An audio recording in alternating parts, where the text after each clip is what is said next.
Bonjour à tous et bienvenue sur Electron Libre. Aujourd'hui, une vidéo spéciale Salon de l'Automobile 2014, mais uniquement sur les véhicules électriques et hybrides, ainsi que les hybrides rechargeables.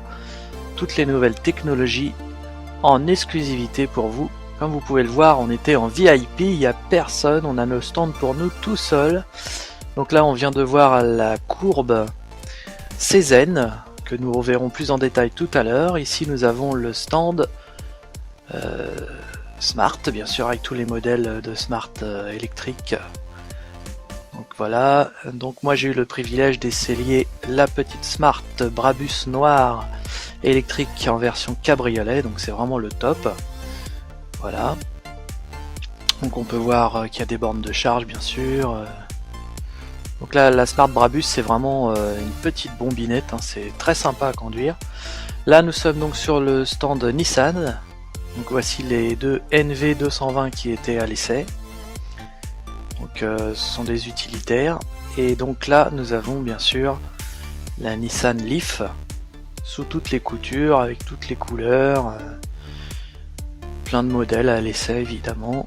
Donc ça, c'est une voiture que j'ai déjà essayée, je vous mettrai le lien dans la description. Donc ici on est sur le stand Renault, donc avec évidemment le Twizy, la Zoé, plusieurs Twizy, on a aussi le Kangoo Z2. Voilà. Donc pareil, hein, la Zoé je l'ai essayé, le Twizy je l'ai possédé, donc c'est un véhicule que je connais bien. La Kangoo Z2 je l'ai essayé aussi, bon, je l'ai pas filmé l'essai, mais je l'ai essayé, elle est très bien. Un peu bruyante puisque c'était un utilitaire, donc il y avait des bruits de résonance dedans, normal. Donc là nous sommes sur le stand BMW avec la BMW i3 que j'ai également essayé mais que je n'ai pas pu filmer, donc ça ce sera à faire plus tard. Très bon véhicule aussi. Donc le véhicule que j'ai essayé c'était une i3 Rex.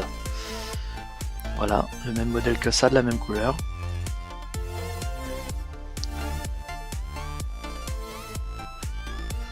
C'est un véhicule qui a une autonomie d'environ 300 km avec le petit réservoir de 9 litres intégré. Et donc ici on est sur le stand BMW où il y a vraiment plein de modèles à l'essai, hein. Là il y avait vraiment du choix.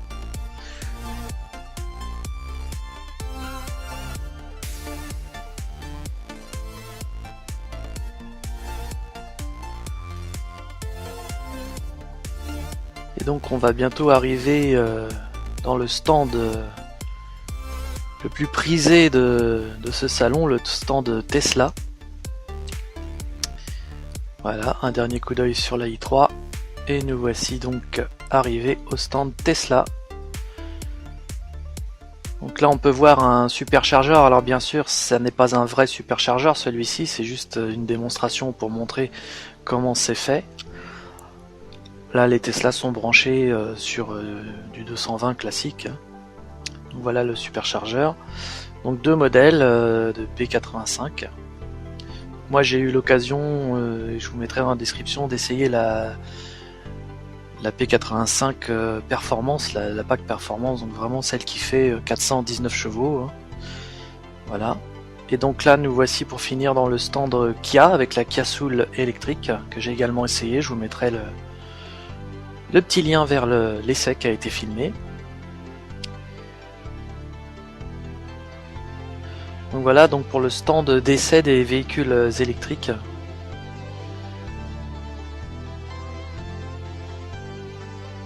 Soul, un véhicule très sympa, hein, vous verrez ça dans l'essai. Hein.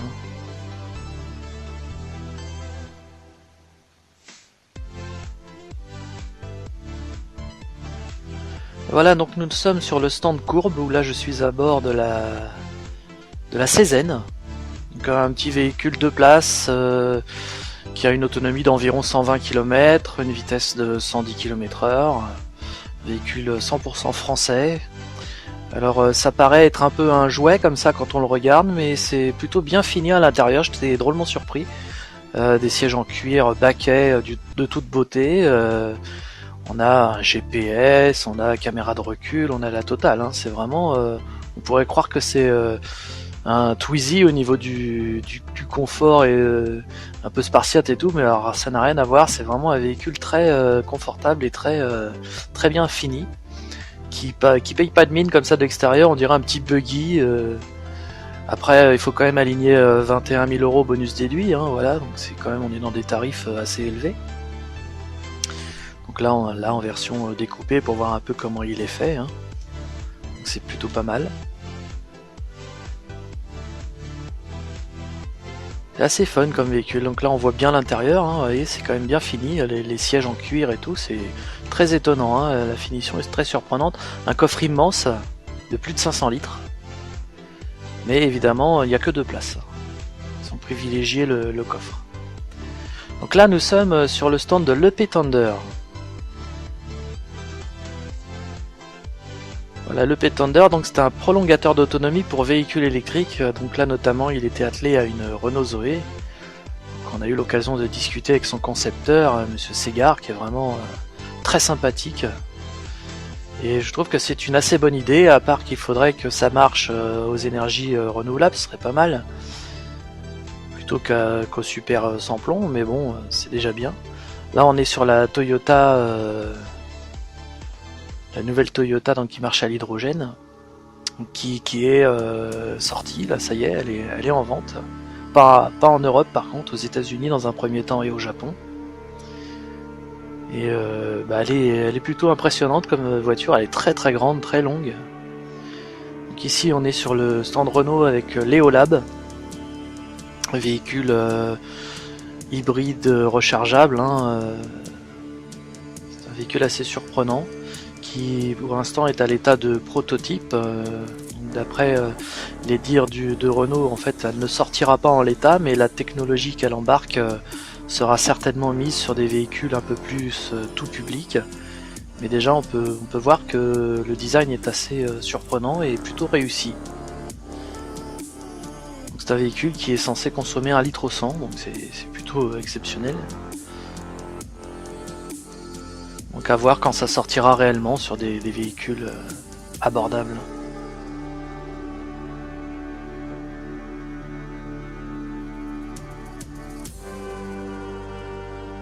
Donc là on est de retour sur le stand Toyota avec le CHR, donc pareil un véhicule hybride rechargeable, donc ça c'est pareil, c'est pas encore sorti, hein, ce sont des prototypes. Mais plutôt réussi, j'aimerais bien qu'il sorte celui-là, parce que franchement... un très beau crossover.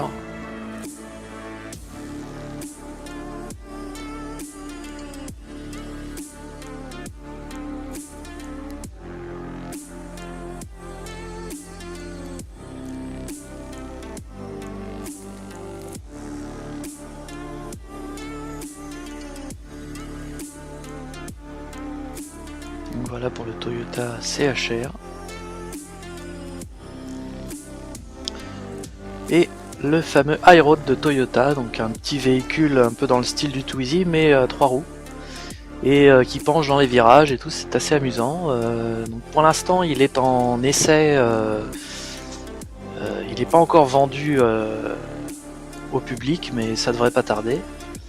Il est en test, et pour l'instant il est limité à une vitesse de 45 km/h, mais en discutant un peu avec les techniciens de chez Toyota, en fait il est débridable à 70 km/h. Là il est volontairement bridé pour le test. Donc voilà, c'est un véhicule qui est assez sympa. Pour l'instant il a une autonomie pas très grande, hein, 50 km, mais tout ça va s'améliorer avec le temps. Et c'est un peu la conduite entre la moto et la voiture. C'est pas plus large qu'un scooter MP3.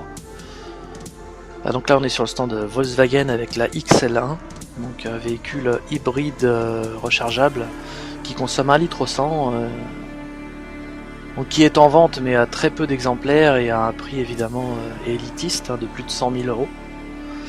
C'est un véhicule assez sympathique à regarder, hein, c'est très futuriste. Donc là on est dans le véhicule un peu plus tout public déjà, la Golf GTE, donc hybride rechargeable également. Donc on a pas mal de hybrides rechargeables qui sortent en ce moment et c'est plutôt bien, c'est une bonne transition. Donc une consommation d'1,5 litre au 100, 204 chevaux, ce qui est quand même énorme. Une boîte DSG à 7 rapports, donc là on est vraiment dans du véhicule sportif. 0 à 100 7 secondes et quelques. Enfin là vraiment pour être monté dedans c'est très luxueux, c'est très bien fini. Nous voilà sur le stand BMW avec la i8, donc un véhicule à 148 000 €, plus de 300 chevaux, hybride rechargeable également. Voilà, donc, magnifique voiture, qui ne sera pas bien sûr pour monsieur tout le monde évidemment, mais ça fait rêver, hein. C'est vraiment la supercar électrique quoi. Avec ses portes papillons là, c'est magnifique.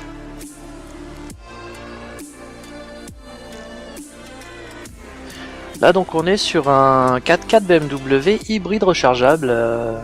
C'est surprenant, on n'en parle même pas, donc c'est à se demander s'il est en vente parce que franchement je l'ai découvert au salon quoi, je l'ai jamais vu dans le commerce. Donc ça c'est plutôt bien de commencer à faire des 4x4 hybrides parce que c'est les véhicules quand même qui sont très prisés et qui sont très consommateurs d'énergie, donc rabaisser les consommations de ces véhicules là c'est plutôt très bien.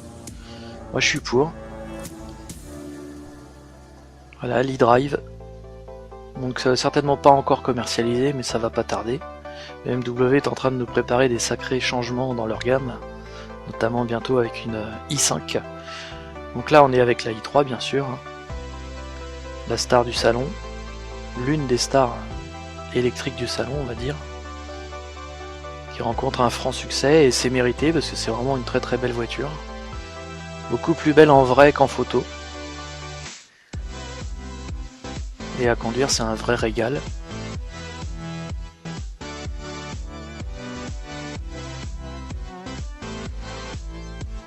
Alors les portes antagonistes c'est assez amusant, bon c'est pas extrêmement pratique mais il faut plutôt prendre cette voiture pour un coupé amélioré avec des portes suicides pour aider à monter à l'arrière, mais à la base c'est quand même plutôt un coupé qu'une berline, hein.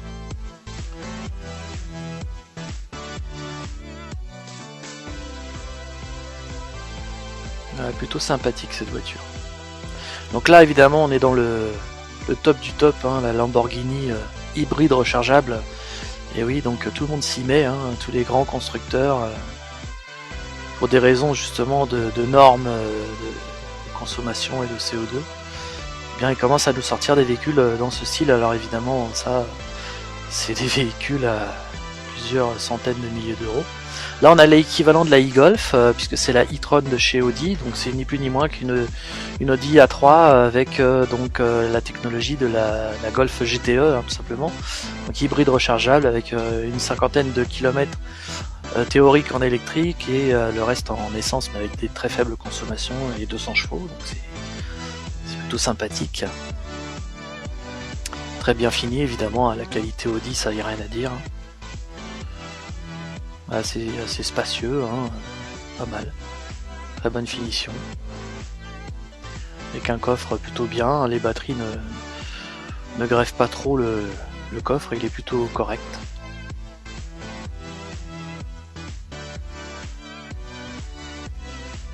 Et là nous voici donc sur le stand Mercedes, où se trouvait en exclusivité la classe B électrique qui va sortir là dans très peu de temps, courant de l'année, là au mois de mars normalement elle est en vente. Donc c'est un véhicule qui a été conçu en collaboration avec Tesla, notamment pour la technologie des batteries. Elle n'a pas l'autonomie de 500 km d'une Tesla, mais elle a quand même une autonomie de 200 km, ce qui est plutôt bien. Et on peut y ajouter un pack batterie supplémentaire qui permet de faire 230 km. Donc ça commence à parler, surtout pour un véhicule de cette gamme et de ce gabarit. Alors évidemment là on est dans du très haut de gamme, c'est une finition impeccable, hein. Très beau véhicule, donc je ne manquerai pas d'aller l'essayer. J'ai déjà rendez-vous chez Mercedes pour l'essayer au mois de mars. Voilà, donc là évidemment je ne manquerai pas de filmer mon essai. C'est un véhicule qui sera vendu aux alentours des 35 000 €, ce qui n'est pas si cher pour une Mercedes, hein. Voilà, bon, ce qui aurait été bien c'est que elle ait encore plus d'autonomie, mais bon ça commence déjà à être intéressant. Et donc pour finir, nous sommes sur le stand Peugeot, donc avec un prototype de toute beauté, hybride rechargeable également, qui n'est pour l'instant pas commercialisé, mais qui est vraiment très impressionnant. très grande berline, vraiment magnifique. Une ligne à couper le souffle, vraiment ciselée à la serpe, ça donne vraiment envie. Là, on est vraiment dans des concepts très beaux, voilà, qui donnent envie, quoi. Donc on va arriver sur la fin de cette visite du salon de l'automobile et on va finir donc par la dernière née de chez Peugeot, l'hybride R. La voici. Donc pour l'instant ça n'est pas commercialisé, mais c'est plutôt une bonne idée pour réduire les consommations d'essence. Très bonne transition également, donc ça on espère que ça sortira et que ce sera vraiment bien au point. C'est plutôt pas mal, et là on n'a pas besoin de batterie lithium-ion, on a vraiment une nouvelle technologie. Bien voilà, on se quitte là-dessus et j'espère que cette vidéo vous aura plu. Et on se dit à très bientôt pour de nouvelles vidéos sur Electron Libre. Salut à tous.